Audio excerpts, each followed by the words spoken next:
He knocks in the morning, before the coffee is poured. Two soft raps, courteous, unhurried.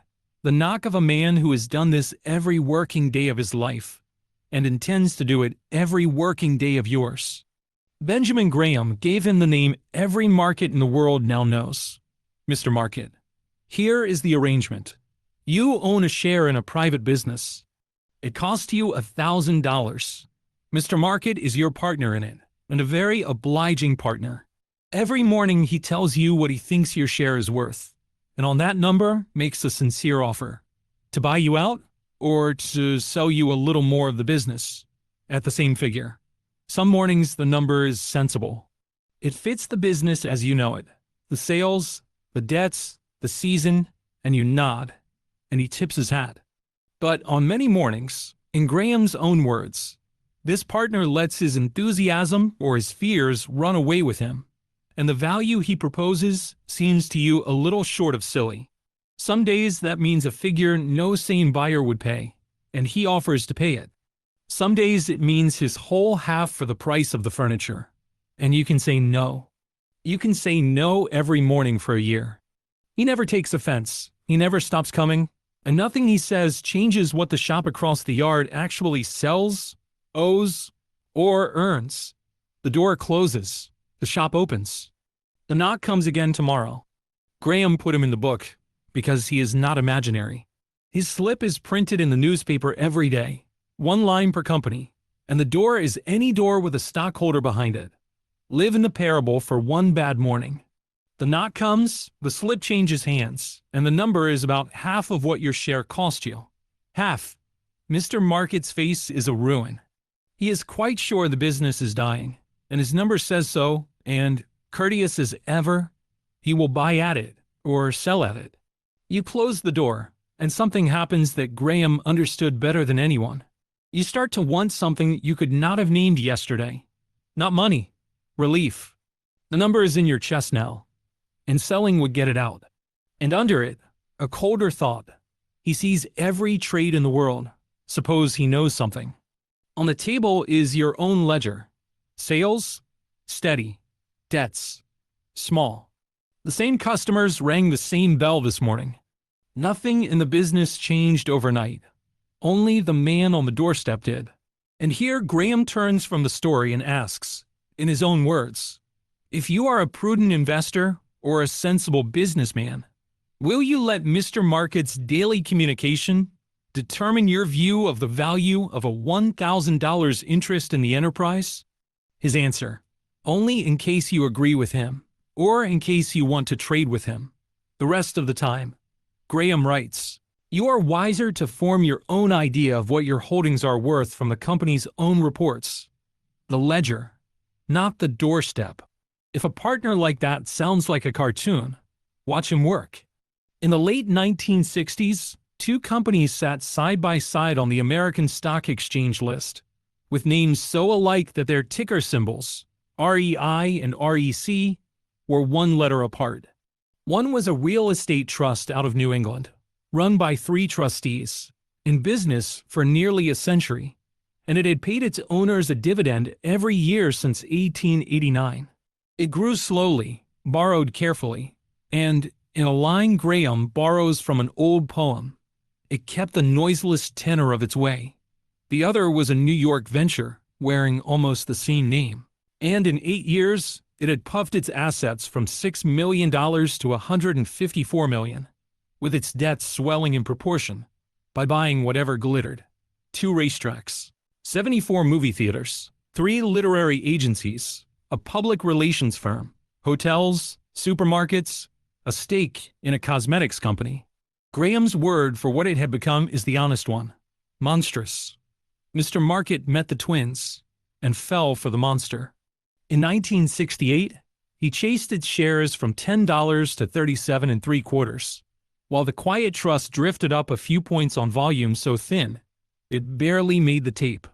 The following year, the monster's own balance sheet showed what had been under the price all along. $3.41 a share of real value, less than a tenth of what he had been paying.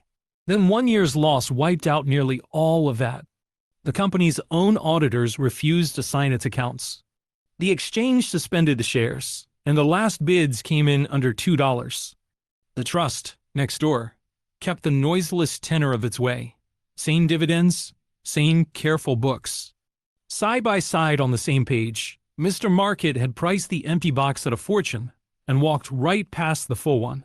One company, followed across a generation, shows how far his moods can carry. And this one sold the country its groceries. The Great Atlantic and Pacific Tea Company, the A&P, was the largest retail business in America, and possibly on Earth. Its shares came to market in 1929 and sold as high as $494. In 1938, the same shares touched $36. At that price, every share of the company put together cost $126 million, and the company had just reported holding $85 million in plain cash. Count the whole till, everything that could be turned into money quickly, minus every near-term bill, and there was more in hand than the price of the entire company. Buy the tills, and the stores came free. Graham, who watched it happen, wrote that the business was really being given away with no takers. The reasons came to three: a rumored tax on chain stores that never amounted to much, one soft year of profits, and a gloomy market. One groundless fear and two passing moods. Now put a person in front of that storefront. Graham does. A man who had bought A&P the year before at around 80, watching it sit at 36. Graham doesn't pretend the fall is painless. The man is entitled to be shaken and obliged to check his arithmetic. So he does. Earnings, cash, the store's full of customers. If the sums come back sound, Graham says, he is entitled to disregard the market price as one more mood on a slip of paper. And if he has the funds and the courage, the mood is a gift. The same shares, at a fraction of the price the facts support. The following year, the shares stood at 3 times their low. 2 decades later, Mr. Market swung to the other end of his arc. By 1961, he was clamoring for A&P at 30 times what the company earned in a year, a price that assumed brilliant growth from a grocer whose earnings had already stopped growing. It never came. Within a year, the price fell by more than half. By 1970, it was down to 21.5, and in 1972, it touched 18, as the company reported the first quarterly loss in its history. Graham draws 2 morals, and they cut opposite ways. The first, the market often goes far wrong, and an alert and courageous person can take advantage of its patent errors. The second, businesses change, and the scale under the tag can move too. The A&P of 1961 was bigger than the A&P of 1938, but by Graham's blunt accounting, not as well run, not as profitable, and not as attractive. There has always been another idea. If the madman's moods swing this widely, learn to predict them. Sell ahead of his despair, buy ahead of his joy. The most powerful banker of Graham's youth, the elder J.P. Morgan, was asked what the market would do so many times that he kept one answer ready, and it has never once been wrong. It will fluctuate. Wall Street kept trying anyway, and its proudest system was the Dow theory. Buy when prices break above their recent range. Sell when they break below. Follow the madman's own footsteps as your signal. On paper, its record looked like an almost unbroken run of profits back to 1897. And the theory had 1 hour of true glory. It flashed sell at 306, about a month before the crash of 1929, and it kept its followers out of the whole long ruin that followed, letting them back in at 84 in 1933. Then it was believed, and belief killed it. Graham traces the record. From 1938 on, a few years after Wall Street began taking it seriously, its signals mostly sold people out at a good price and bought them back in at a higher one. For nearly 30 years, doing nothing at all would have beaten it. Graham's verdict is a law.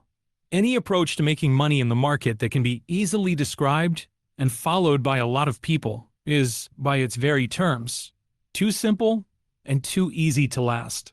He closes the thought with a philosopher, Spinoza. All things excellent are as difficult as they are rare. So The moods cannot be predicted. What Graham asks of anyone who owns stocks is that they know, before they move in, what living next to Mr. Market is like. Expect, as a probability, not a mere possibility, that most of what you own will rise 50% or more from its low points, and give a third or more back from its high points, at various times in any 5 years. That is not a catastrophe. That is the weather in this neighborhood, known before you sign the lease. And then he writes the paragraph that answers the bad morning, and it deserves his exact words. The true investor scarcely ever is forced to sell his shares, and at all other times he is free to disregard the current price quotation. The owner who lets himself be stampeded by other people's numbers, Graham goes on, is perversely transforming his basic advantage into a basic disadvantage. And then the sentence to carve somewhere. That man would be better off if his stocks had no market quotation at all, for he would then be spared the mental anguish caused him by other persons' mistakes of judgment. Graham's summary is the whole matter in 2 lines. Market quotations are there for the investor's convenience, either to be taken advantage of or to be ignored. And, as a plain motto, never buy a stock immediately after a substantial rise or sell one immediately after a substantial drop. Hold all of it against the door in the hallway. The quotation is the knock. You did not promise to answer it. Tomorrow morning, he knocks again. He will knock every trading day for the rest of your life, with a number that may be wisdom and may be weather. Nothing in this book asks you to shut him out. Some mornings, 1938 mornings, the slip under the door is a gift, and the whole game is having the funds, the courage, and the ledger already open on the day it arrives. What he will do between now and then, you already know. It will fluctuate. But knowing the madman is not yet a plan. On Monday, the money still has to go somewhere, and Graham was writing for people with lives, not traders. So the book turns to 3 of them. A widow with $200,000 and children to raise on it. A doctor mid-career. A young man saving $1,000 a year out of his paycheck. 3 lives, 3 sums, 3 doors. And what Graham tells them is the last thing anyone on Wall Street expected. He knocks on their doors too.